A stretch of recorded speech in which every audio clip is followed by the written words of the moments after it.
پاکستان کے حوالے سے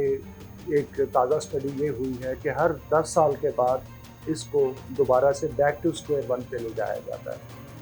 اور جن لوگوں نے یہ اسٹڈی کی ان کا یہ خیال ہے کہ 10 سال کے بعد پاکستان کو ایک موقع ملتا ہے کہ وہ گرو کرے، اور وہ جب 6% کے قریب اس کی گروتھ ہوتی ہے تو پھر ایک ایسا پولیٹیکل ٹرموائل ملک کے اندر اس کو انٹروڈیوس کروایا جاتا ہے کہ دوبارہ سے ہم زیرو پر آ جاتے ہیں۔ جیسے وہ کہتے ہیں کہ 2013 میں ہماری جی ڈی پی گروتھ 6% کے قریب ہو گئی تھی، لیکن پھر یہ 2013 کے بعد 2018 تک ایک ایسی دھما چوکڑی مچی ملک کے اندر، اور ایک منتخب حکومت کو جس طرح سے چلتا کیا گیا اور اس کی جگہ پر ایک پاپولر لیڈرشپ کو لانے کے لیے جو جتن کیے گئے، اس کا نتیجہ یہ نکلا کہ جب پاکستان تحریک انصاف اقتدار میں آئی تو اس کے بعد ہمارا جو جی ڈی پی گروتھ تھی وہ زیرو مائنس میں چلی گئی، اور اس کے بعد انہوں نے 3-4 سال محنت کی، کوشش کی، اور پھر جب وہ 4-4.5 یا 5 کے قریب آئی تو پھر ان کی حکومت کو چلتا کیا گیا، اور اب ایک نئی حکومت سامنے آ گئی ہے جو دوبارہ سے مسلم کی ہے۔ جن لوگوں نے یہ اسٹڈی کی ان کا یہ خیال ہے کہ اگر ہم ماضی کی جتنے بھی ڈیکیڈز اٹھا کر دیکھ لیں، جتنی بھی دہائیاں اٹھا کر دیکھ لیں، اس کے اندر یہی ہوا ہے کہ پاکستان کو 6% سے زیادہ اکنامیکلی فائنینشلی گرو نہیں کرنے دیا گیا ہے، اور اس کا اوپر وہ جو ایک پوری تھیسس یا تھیوری یا جو کانسپریسی تھیوری باندھتے ہیں وہ یہ ہے کہ جو دنیا ہے پاکستان کو گرو نہیں کرنے دے رہی، اور اس کی مثال وہ یہ دیتے ہیں کہ بھارت نے بھی پاکستان کے ساتھ ہی اپنی اکانومی کو لبرلائز کیا تھا، اس نے ریفارمز کرنا شروع کی تھی، اور آج اس کی اکانومی کئی گنا بڑھ چکی ہے پاکستان کے مقابلے میں، جبکہ پاکستان آج بھی 90 کی دہائی اس سے پہلے کی جو صورتحال تھی اسی پر کھڑا ہے۔ اس میں ہم صرف اگر سیاستدانوں کو قصوروار گردانے تو شاید بات درست نہ ہو، اس میں صرف بیوروکریسی کو قصوروار گردانے تو بھی درست نہیں ہوگا، صرف فوج کو، صرف عدلیہ کو اور صرف عوام کو۔ تو یہ as a matter of fact collective thinking اور ایک رسپانس کی ضرورت ہوتی ہے۔ پاکستان جو کہ مختلف زبانیں بولنے والے، مختلف قبائل سے تعلق رکھنے والے، مختلف نسل لوگوں کا ایک مجموعہ ہے، اس کے اندر اتنی جو کہنا چاہیے کہ برداشت نہیں ہے کہ وہ کسی دوسرے کے وجود کو زیادہ دیر تک برداشت کر سکے، اور اس کی یہ ہمارا عمومی قومی رویہ ہے، جس کے اوپر منیر نیازی نے بھی کبھی ایک شہر والیاں دا دکھ کے نام سے ایک نظم لکھی تھی کہ اس شہر والیاں دا مزاج اس کا نام تھا، اور شہر والوں کا مزاج میں انہوں نے یہ لکھا تھا کہ یہ لوگ سب سے پہلے اپنے شہر کے سب سے بڑے آدمی کو اپنے ہاتھوں سے مارتے ہیں، اور پھر اس کے بیٹھ کر لاش کے اوپر روتے ہیں کہ یہ ہم نے کیا کر دیا۔ تو یہ جو مزاج ہے، منیر نیازی صاحب کو یہ گلہ رہا تھا کہ وہ جتنے بڑے شاعر ہیں انہیں اس کا تسلیم نہیں کیا جاتا ہے، اور آج ان کے جانے کے بعد ہم ان کے دن مناتے ہیں۔ یہ اس سے منیر نیازی کے ساتھ نہیں ہوا ہے، غالب کو بھی جو خطے کے تھے انہیں بھی یہی تھا۔ اچھا، پولیٹیکلی بھی ہم یہ دیکھتے ہیں کہ ایوب خان کی یاد ان کے جانے کے بعد آتی ہے۔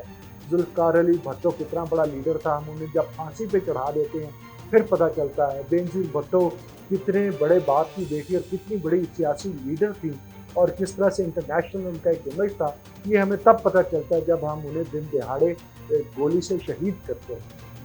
اور اب یہی کچھ ہم نواز شریف کے ساتھ کر رہے ہیں کہ وہ چوتھی مرتبہ وزیر اعظم نہ بنے، چاہے پاکستان رہے خدا نہ خواستہ نہ رہے، ہم اس بات کے اوپر اب متفق ہیں کہ نواز شریف کو چوتھی مرتبہ وزیر اعظم نہیں بننا چاہیے، حالات ایسے بنا دیے گئے ہیں۔ اور کل کو ہم عمران خان کے ساتھ بھی ایسا ہی کریں گے، جس کے بارے میں کہا جاتا ہے کہ وہ بہت پاپولر لیڈر ہے، اور وہ پاکستان کے غالباً سب سے پاپولر لیڈر ہیں، اس قسم کی باتیں کی جاتی ہیں۔ لیکن عمران خان آج جیل میں بیٹھ پڑے ہوئے ہیں، عمران خان کب جیل سے باہر نکلیں گے کوئی پتہ نہیں ہے۔ تو آپ ایک عمران خان کو چھوڑیے، کوئی بھی سیاسی لیڈر ہو، اس کے ساتھ ہم نے یہی کچھ کیا ہے کہ جب تک وہ ہمیں دستیاب رہا ہے ہم نے اس کی قدر نہیں کی، اور جب وہ ہم سے چلا گیا کہ وہ یہاں دنیا سے چلا گیا تو پھر ہمیں پتہ چلا کہ اس کے کیا محاسن تھے۔ خیر، یہ ایک علیحدہ ٹاپک ہے، ہم آج اکنامیکل ایشوز کے اوپر ہی بات کرنا چاہتے ہیں۔ تو 2013 میں جو ایک پورا پلان بنا، اور جس طرح سے کئی 10 سالہ پلان بنا، اور پھر اس کے بعد 10 سال تک اقتدار میں رہنا تھا، تو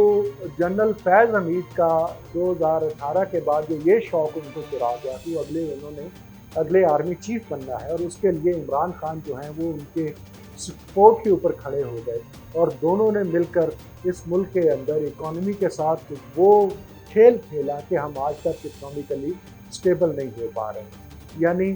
پاکستان کو ہر طرح سے ڈی اسٹیبلائز کرنے کے حوالے سے، پاکستان کے اندر سرمایہ کاری روکنے کے حوالے سے، آئی ایم ایف کے پروگرام سے ڈیویٹ کرنے کے حوالے سے، پرائیویٹائزیشن کا پروسیس روکنے کے حوالے سے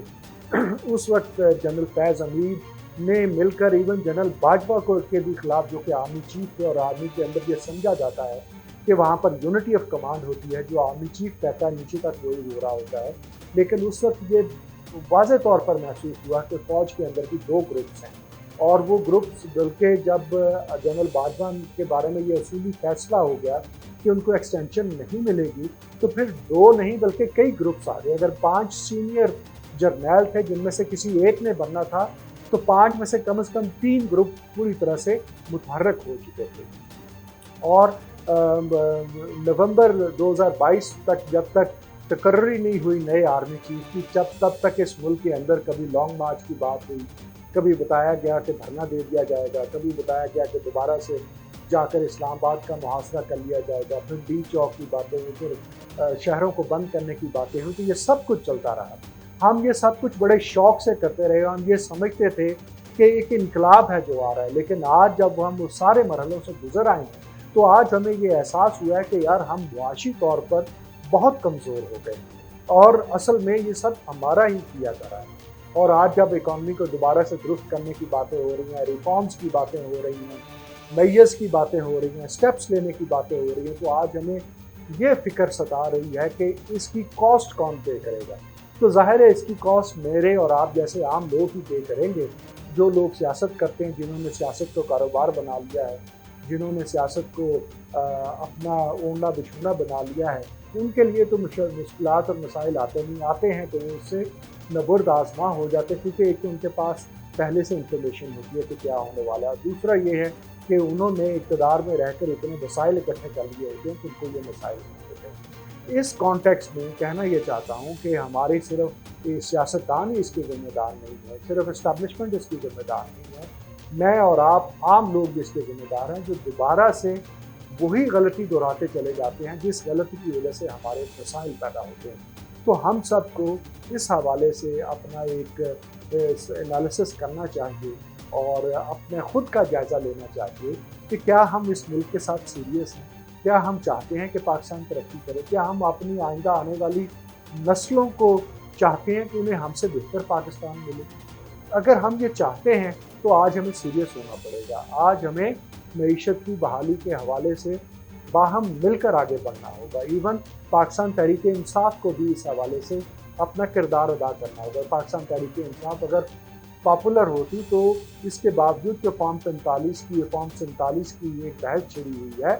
لیکن جو پاپولر ہوتا ہے وہ ووٹوں کا بھی محتاج نہیں رہتا ہے۔ کیوں؟ وہ ایک سیلاب بلا کی طرح آتا ہے، اور وہ سیلاب بلا جس طرف جاتا ہے رونتا چلا جاتا ہے۔ تو یہاں پر ایک ایسی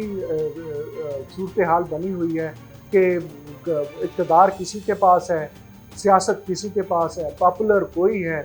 وزیر اعظم کوئی ہے۔ تو یہ چیزیں جو ہیں یہ ہم سب کو سمجھنے کی ضرورت ہے، اور اکانومی کے اوپر ہمیں متحد ہونے کی ضرورت ہے کہ اس معیشت کو اس بیچ منجات سے ہم مل کر ہی نکال سکتے ہیں۔ شکریہ۔